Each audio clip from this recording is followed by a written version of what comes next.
जो बाहर की सुनता है वो बिखर जाता है, जो बाहर की सुनता है वो बिखर जाता है और जो अंदर की सुनता है वो निखर जाता है। जी हाँ दोस्तों, सच ही कहा है किसी ने। ये बातें बिल्कुल सही है दोस्तों, जो बाहर की सुनेगा वो बिखर जाएगा, जो अंदर की सुनेगा वो निखर जाएगा। आज हम बात करने वाले हैं power. Today will talk about power.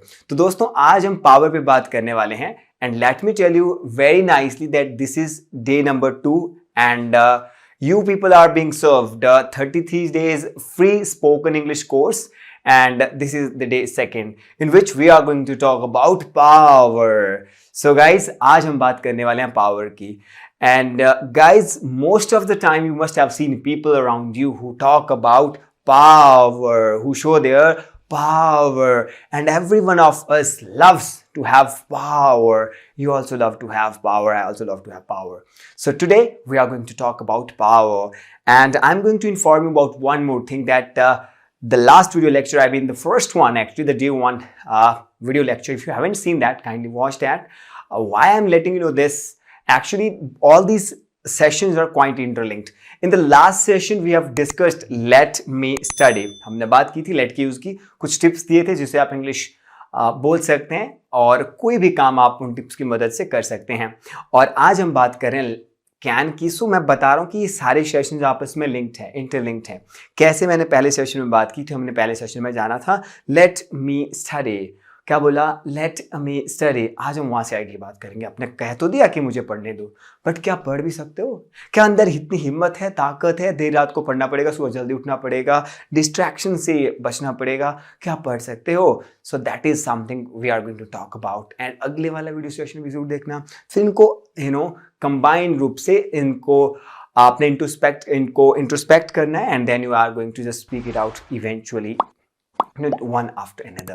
So today we are going to talk about power. So let's talk about power.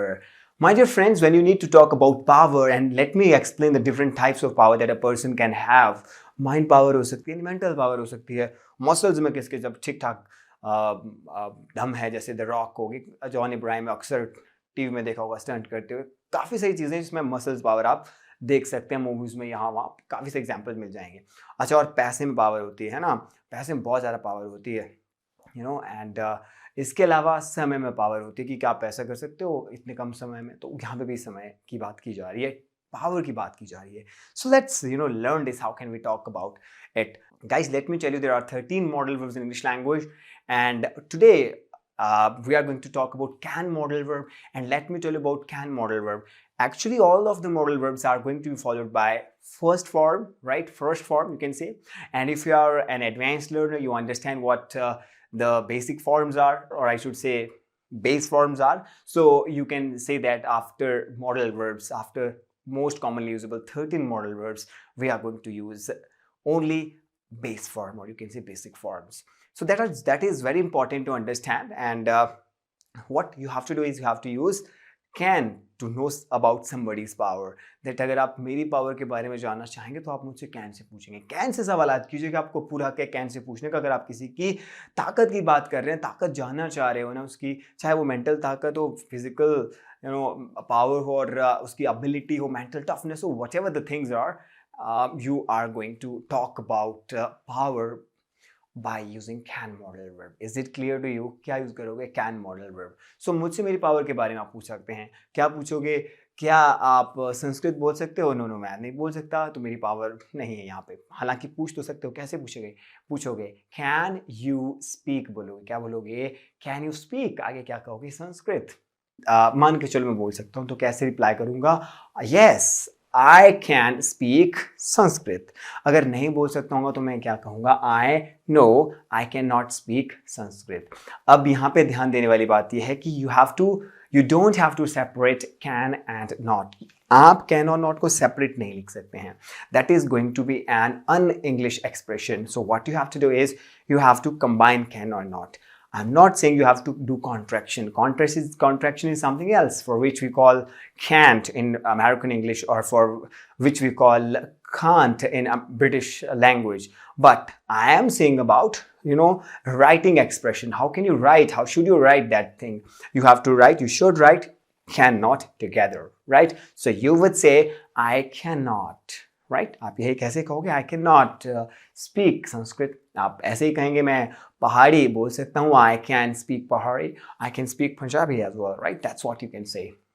So these are the things to be followed, guys. So what the basic pattern is? The basic pattern is to talk with can. Can you V1? Yes, I can V1. No, I cannot V1. If you are doing contractions, then you have to follow can't in American English, or in British English you have to say can't. I can't. Right? Second sentence that we are going to make here. आप भी कोशिश कीजिएगा my friends. आप कहेंगे कि आप मेरी मदद कर सकते हो. मदद करने के लिए हो सकता है कुछ सजेशंस देनी हो आपको, या फिर हो सकता है कहीं पे मेंटल पावर की ज़रूरत हो सकता है मनी पावर की ज़रूरत हो, और हो सकता है आपके पास टाइम ही ना हो मेरी मदद करने का. तो हुई ना बात यहाँ पे ताकत की, है ना. तो कैसे बोलोगे कि आप मेरी मदद कर सकते हो? कैन यू, V1 जोड़िएगा, कैन यू मदद करने को कहते हैं help. Can you help me, क्या बोलेंगे? यस ऑफ कोर्स, प्लीज कहिए, क्या कहेंगे? Can you help me. Sometimes people say out here, can you help me out, यानी कि जिस प्रॉब्लम में हूं मुझे इससे बाहर निकाल सकते हो आप. Can you help me out, क्या बोलेंगे? Can you help me out. That's what you are going to say. Can you help me out. Okay, that's what you are going to say. अगर आप मदद कर सकते हैं तो क्या बोलोगे? Yes I can help you. क्या बोलोगे? Yes I can help you. No, I cannot help you. That's what you are going to say. Contractions wise, whatever you are going to say, it's up to you. You can say I can't help you, I can't help you, or I can't help you. It's up to you. Okay, fine. Let's talk about there's a vocab actually. It's twill, right? Shaktimaan एक जैसे TV programme की बात कर रहा था, आपने thumbnail में भी देखा होगा. शक्तिमान आता था और ऐसे घूम घूम करके, है ना, उसमें शक्तिमान घूम करके उड़ता था, है ना. तो क्या आप घूम सकते हो गोल गोल गोल गोल? ये भी तो एक vocab है. vocab सिखा रहा हूँ. vocab है twill, है ना. ब्रिटिश इंग्लिश में आप कहेंगे twill, अमेरिकन में भी आप कहेंगे, आप आर वहाँ पे इंट्रोड्यूस करेंगे अमेरिकन में, आप कहेंगे twill, आर कह देंगे, और that is what you are going to say. अब twill का मतलब क्या होता है ये मैं आपको बता देता हूँ. twill का मतलब होता है घूमना. चाहे आप फिर एंजॉय के लिए घूम रहे हो या फिर चक्कर खा कर के घूम रहे हैं, उसके लिए आप twill कहोगे, है ना. So you can check the spelling there. अच्छा, तो क्या बोलेंगे? क्या आप घूम सकते हो? आगे कह देना लाइक शक्तिमान, है ना, like Shaktimaan. So can you twill like Shaktimaan. Try कर सकते हैं. जहाँ पे आप ट्राई कर सकते हैं, आपको लगता है बात बनेगी नहीं बनेगी वो बात है, लेकिन आप ट्राई तो कर सकते हैं, तो क्या बोलेंगे? I can try. किसी को आप में से लगता होगा, सम of you may say that कि हाँ मैं घूम सकता हूँ, सो वो क्या कहेंगे? वो कहेंगे यस आई कैन ट्विल. जो नहीं घूम सकते हैं वो क्या कहेंगे? प्लीज बताएं. आप कहेंगे no I can not twill. That's what you are going to say. अच्छा, आपके लिए एक सेंटेंस है, वोकैबुलरी नोट कीजिएगा. वोकैबुलरी है पेड़ पे चढ़ना. पेड़ पे चढ़ने को कहते हैं क्लाइम अप. क्या कहते हैं? क्लाइम अप, यानी ऊपर चढ़ना, लेकिन पेड़ के लिए यूज किया जाता है क्लाइम अप. क्या बोलेंगे? Climb up. तो कैसे कहोगे कि क्या आप पेड़ पे चढ़ सकते हो? How do you make this guys? Climb up use कीजिएगा. जाते जाते एक रूल सिखा देता हूँ. जब भी एम के बाद बी आए और वो बी एट द एंड हो, कि जब भी किसी वर्ड में एम के बाद बी आए and that B comes at the end of the word, so that B goes silent, वो B silent हो जाता है. मैंने क्या कहा? जब भी किसी वर्ड के अंत में M और B साथ में आए और B लास्ट में हो, उससे पहले M हो, तो B को साइलेंट होना पड़ता है. that goes silent. so examples की बात करते हैं. जैसे मैंने कहा climb, है ना. क्लाइंब नहीं कहा मैंने कहा क्लाइंब, CLIMB है हालांकि, but I am not pronouncing it climb, I am saying climb, है ना. क्या पेड़ पे चढ़ सकते हैं? Climb up, climb down.